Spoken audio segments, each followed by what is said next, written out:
মানসম্মত প্রাথমিক শিক্ষা নিশ্চিতে কাজ করছে সরকার, বলেছেন প্রধানমন্ত্রী শেখ হাসিনা। প্রাথমিক শিক্ষা পদক প্রদান।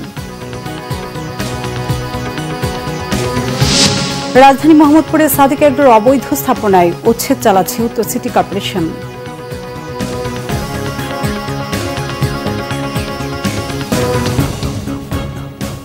দেখছিলেন বিআরবি কেবল সংবাদ শিরোনাম, এবার বিস্তারিত। প্রধানমন্ত্রী শেখ হাসিনা বলেছেন, প্রাথমিক শিক্ষাকে সুষম জনকল্যাণমুখী প্রযুক্তি নির্ভর করা হবে। এছাড়া প্রাক প্রাথমিক শিক্ষা 2 বছর করার পরিকল্পনার কথা বলেন তিনি।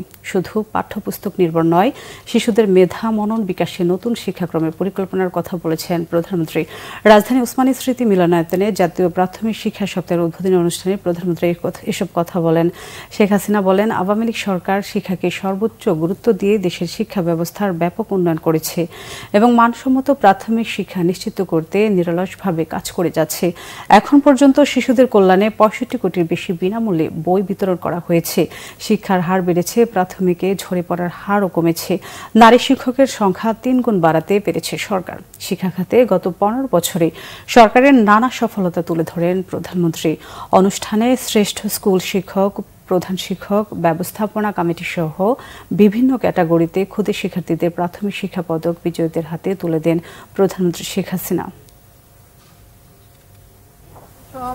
জনকল্যাণমুখী, সার্বজনীন, মানসম্মত শিক্ষা ব্যবস্থা করতে চাই।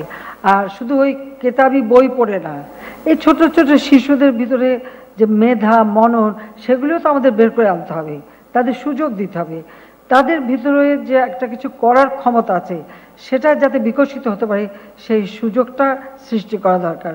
আর সেদিকে লক্ষ্য রেখেই কিন্তু আমরা শিক্ষার কারিকুলাম আধুনিক প্রযুক্তি জ্ঞানের মধ্যে নিয়ে আসছি। প্রত্যেক স্কুলে ইতিমধ্যে আমাদের লক্ষ্য আছে যে প্রতিটি স্কুলেই আমরা কম্পিউটার ল্যাব করে দেব। প্রথমে এটা মাধ্যমিক থেকে শুরু করেছিলাম, এখন আমাদের লক্ষ্য আমরা প্রাইমারি থেকেই শুরু করে দেব এবং সেই সাথে প্রি প্রাইমারি আমরা চালু করি। আর প্রি প্রাইমারি 1 বছরের জন্য, এখন আমরা সেটা 2 বছরের জন্য করতে চাচ্ছি।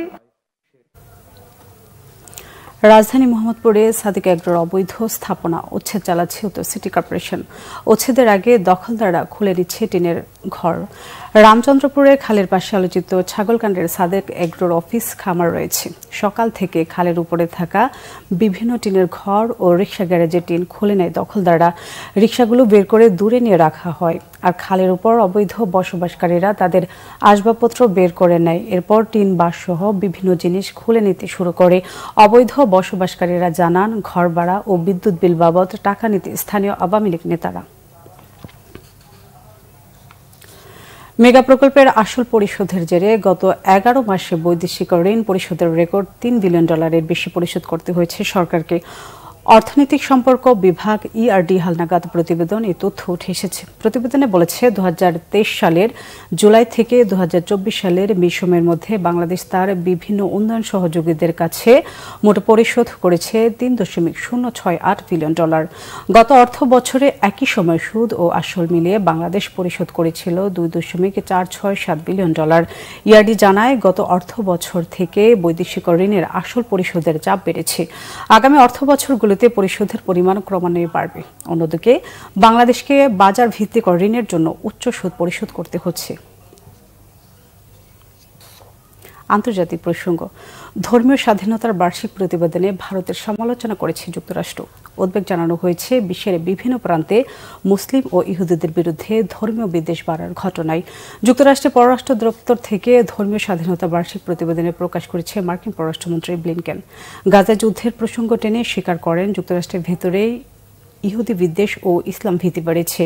ভারতে ধর্মীয় স্বাধীনতার অবনতিশীল পরিস্থিতি তুলে ধরে জানান, মোদীর শাসনামলে ধর্ম পরিবর্তন রোধে আইন প্রণয়ন, বিদ্বেষপূর্ণ বক্তব্য, সংখ্যালঘুদের উপাসনালয় ও বাড়িঘরে হামলা বেড়েছে।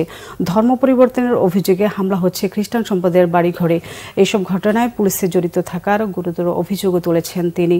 নিন্দা জানিয়েছেন পাকিস্তানের ধর্ম অবমাননা আইনের। এতে সহিংসতা আর ঘৃণার অনুকূল পরিবেশ তৈরি হয়ে সহিংসতার আশঙ্কা করছে ব্লিনকেন।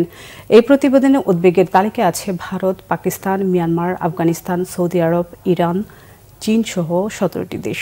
আর বিশেষ নজরদারিতে আছেন শ্রীলঙ্কা, মালয়েশিয়া, ইন্দোনেশিয়া, তুরস্ক, ইরাক, সিরিয়া সহ 11টি দেশকে।